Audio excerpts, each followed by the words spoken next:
Alright guys, I want to do something since I'm here at the house by myself and I can knock the lights out and go black this out all I want because I ain't nobody here to complain. So what I wanted to do,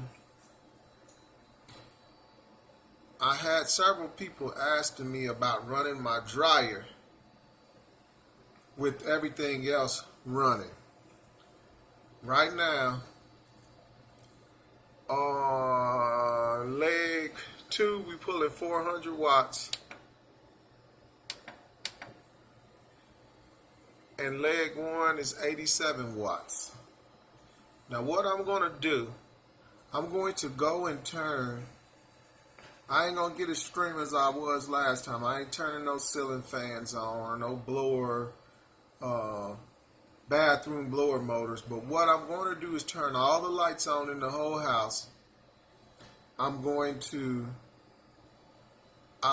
turn on both TVs and then I'm going to start that dryer.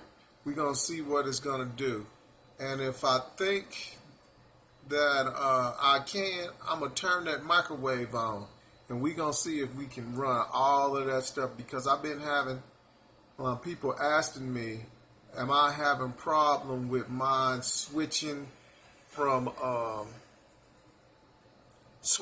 battery power and going over to grid, or the lights blinking when I use my dryer.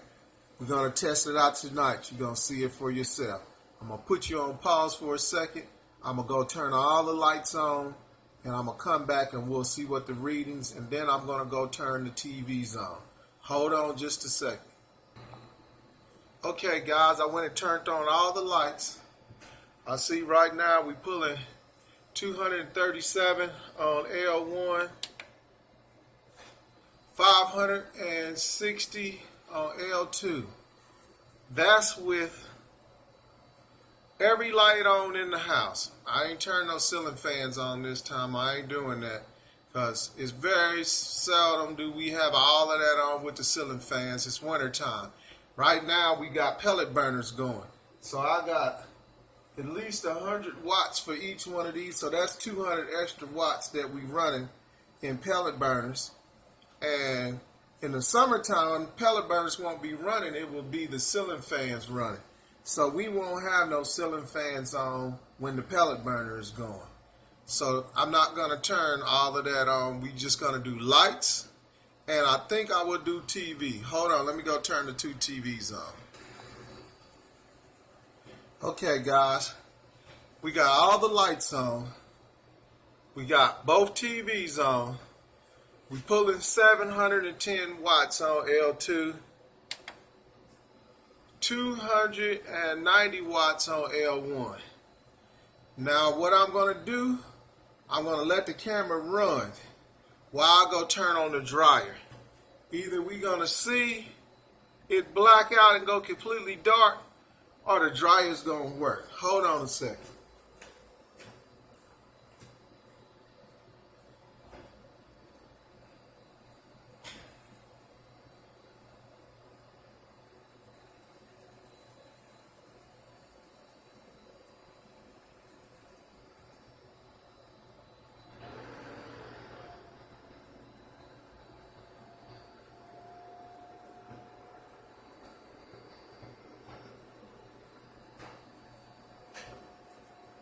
Okay guys, the dryer's going. And we didn't kick any breaker. Everything is going. 27% and 33%. Now this is going to be the test. Will we black out or will we keep running? I'm going to go turn on that microwave. Hold on.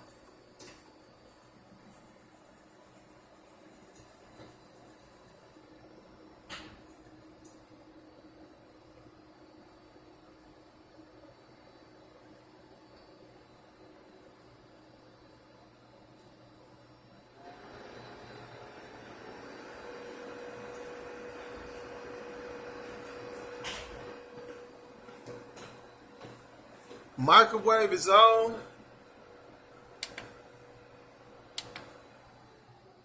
And it worked. It worked. I put it on 15 seconds.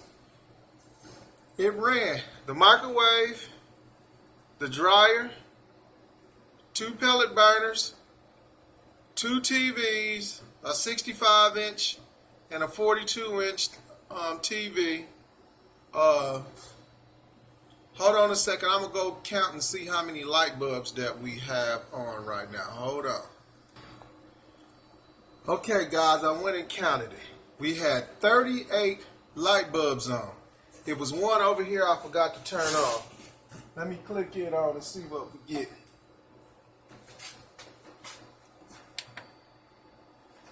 $720, $750, $770, $780, and $540. That's with the clothes dryer going. So that's what we did, fellas. We completely turned on everything. Turned on the microwave. Turned on the dryer. Only thing that I didn't turn on was the washer. And I don't have no clothes to wash right now, and I don't feel like messing with that. But everything ran fine. Everything ran fine. Now, keep in mind that probably the compressor on the refrigerator haven't kicked in.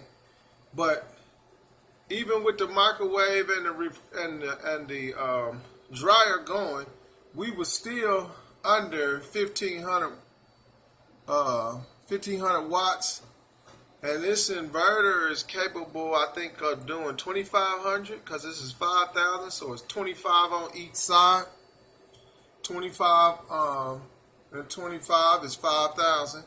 So you talking about, I still had quite a bit of power.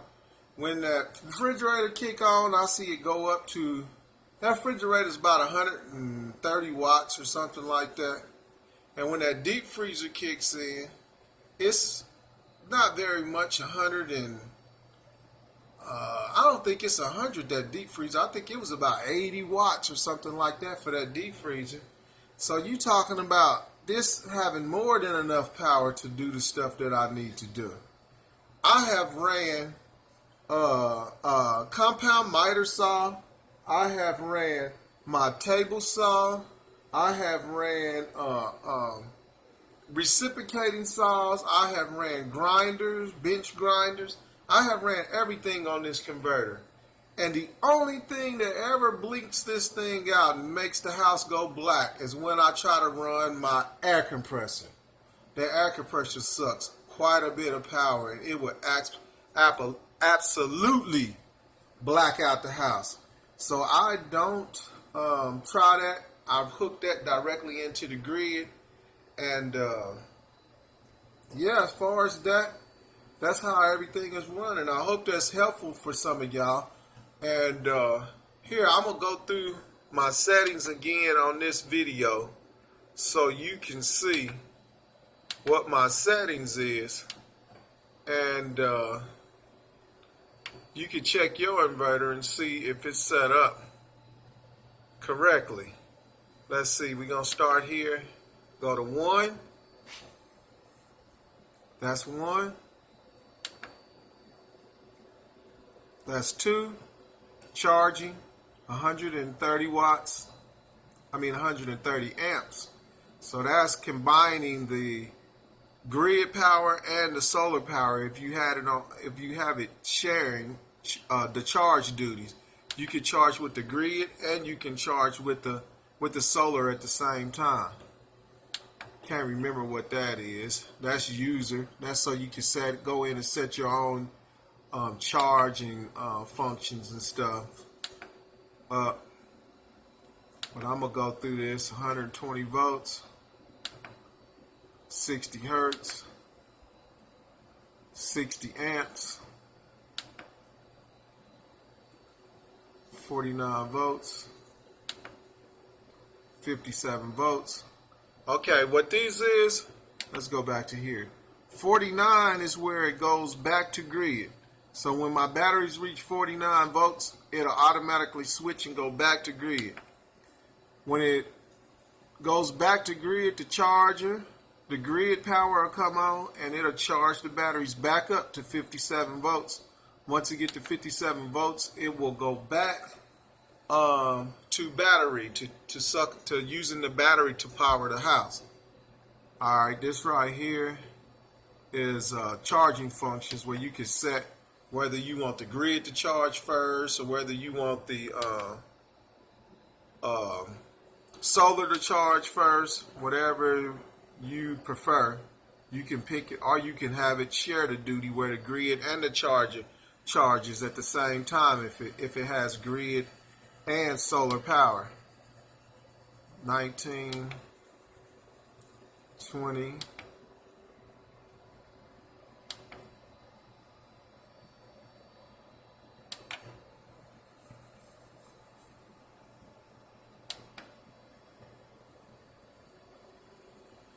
Okay, now this right here is my float where it'll go and start floating at 57.3. That's my bulk and my float. 57.3. I set both of them at 57.3. So the bulk is 57.3 and the float is 57.3. Now this right here is when you have to set this 28 when you want to use single phase or if you're going to use split phase. You got to set it, and I'm set on split phase, man. I'm set on split phase where I'm using both sides of the breaker box, both lines coming in the house, making it 240 volts.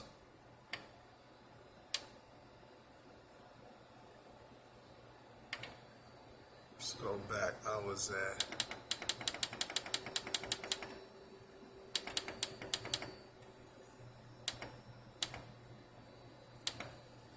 Alright. It's on 28. Skip to 29.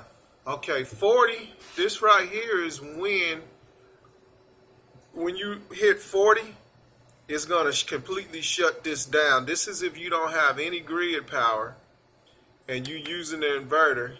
When it runs the batteries down to 40, it's going to completely shut it down. Now, I can't remember what all of this stuff is. Have to look in your book. I'm just taking you through. You can see where my settings is. And if you want to duplicate mine, you can.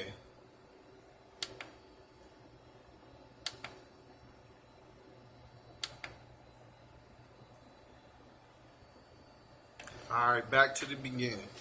Now I'm going to tell you this. It is some functions in here that you can set. And I got mine set right now. And what them functions are is if you are, say like if you overload the inverter and you pull too much power and it overloads the inverter and it shuts the inverter down, you can have it to where after a certain length of time, maybe like 20 seconds, it'll automatically reboot back up and come back online.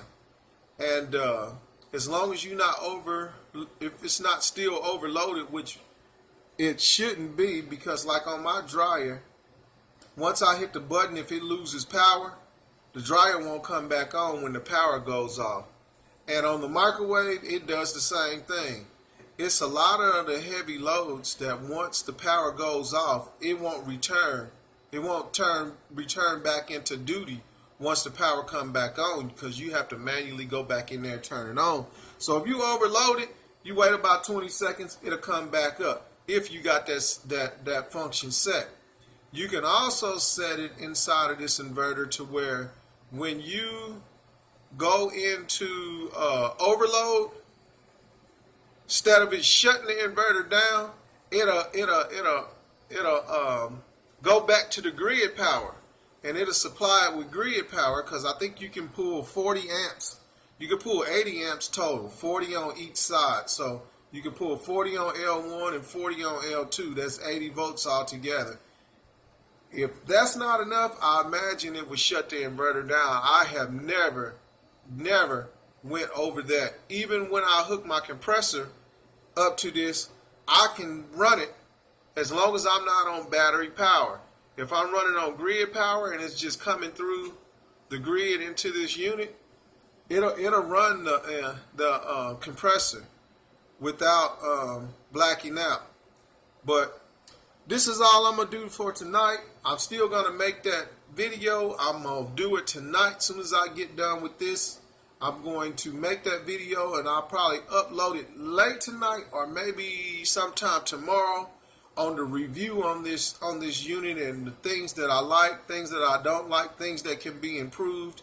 And I'm gonna show you. I'm gonna lay out on the table different components, and I'm gonna show you what all that's integrated into this unit.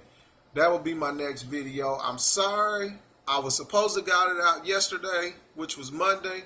I didn't get a chance to. I had to go to the doctor for my therapy and run and pick up all kind of stuff, and it's just been a madhouse. We got snow again yesterday, and I was trying to do all this running, but I got it done, and I'm gonna get that video done tonight. All of y'all, if you need any help, leave me some comments down at the bottom, letting me know what you need. If I'm not able to get to you before, somebody will come on there and put something in for you until I can get to you. But you just gotta bear with me because I'm doing a lot of stuff right now. But I ain't gonna make this video no longer. I'm gonna holler at y'all later. I'm gonna get this other one done. Have a good night.